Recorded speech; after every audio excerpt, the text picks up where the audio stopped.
first one starts with Steve Jobs. And everyone loves, or now everyone's kind of lionizing Steve Jobs. But the thing about Steve Jobs is he had a singular vision of what was going to happen with this stuff, and he stuck to it from the 70s until now, and it's finally paying off. And then one of the ways you could actually see how it's paying off is essentially if you look at the stock prices of his other rival boomer, when I say baby boomer,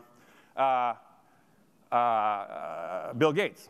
And this is the stock prices starting in 1990, when they basically were the same between Microsoft and Apple.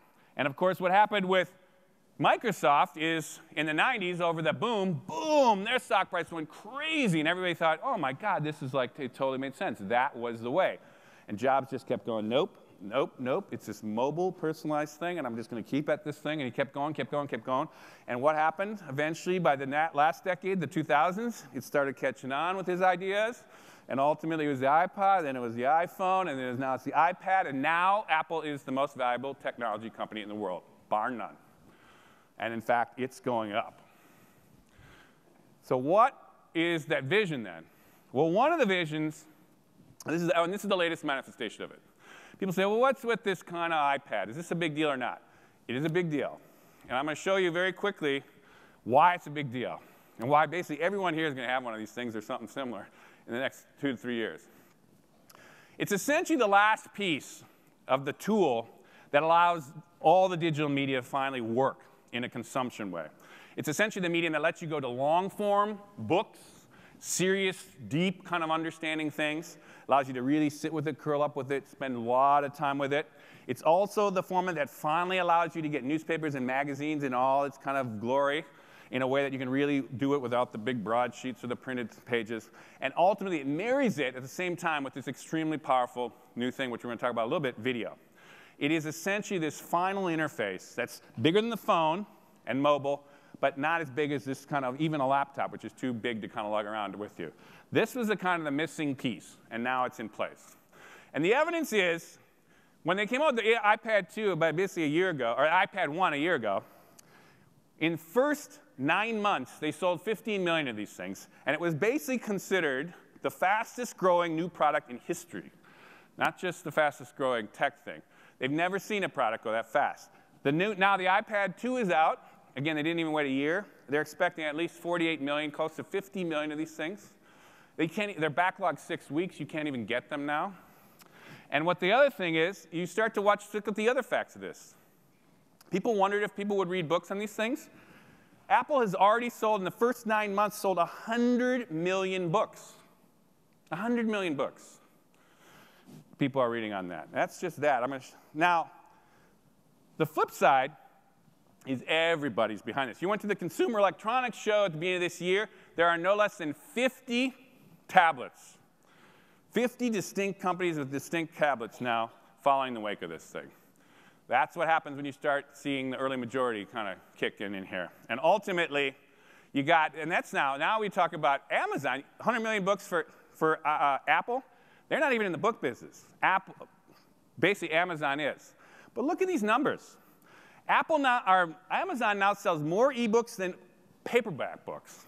It's 3 times as many ebooks than hardbacks. And ultimately, they've got basically 800,000 titles now. They don't even have all the titles in there, but they're coming fast.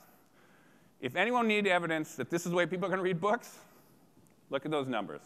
So essentially, and then the next thing that's going to happen is the capability of these new tablets, because you can interact, you can see all these things, you've got video, is essentially you're watching the reinvention of books. And this is actually, Al Gore just came out with a book last Friday. It's the first version of a book I've seen like this that isn't just about reading the books and flipping the pages. It's actually using video. It's using all kinds of interactive graphics, and it's actually doing what essentially is going to get reinvented there. My company is actually involved with a project now with a European company where we're doing the same thing with another book on the mobile media future. So you're watching the book getting reinvented around this stuff, too.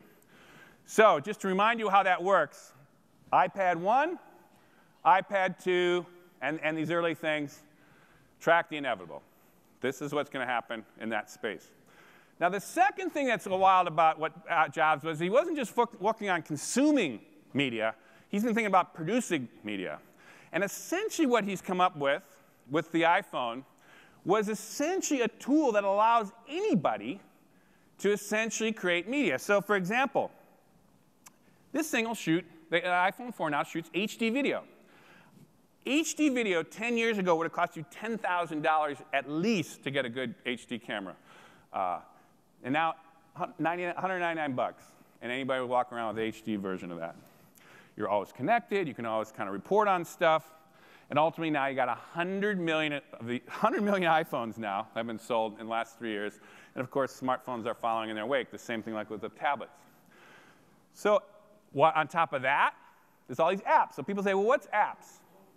Apps are essentially making very complex things that are hard to do or only techies can do, just make it dead simple. So all you got to do is push your button, and boom, something neat happens. It makes everything idiot-proof. And this is the way the computer is going now. It's like, and just, look at the numbers. Again, there's been 1 billion of these things that are downloaded. Every day, 5.5 million, and of course, Google and Androids and all these different, all kinds of these are happening. They're happening now on TVs, they're happening on desktops. The app world is exploding, but making it easy for anybody to do complex things. Now, here's one of the things that's a forward spin thing that most people haven't really totally gotten, because I've kind of been laying out things that are starting to be understood. This one is one that I would really point to. Built into every iPhone now and every iMac and now every iPad is the ability to essentially communicate with full motion video between two people, two individuals. It's called FaceTime. And it hasn't really been pressed yet, but it's a little early in its phase. But this thing is a very big deal.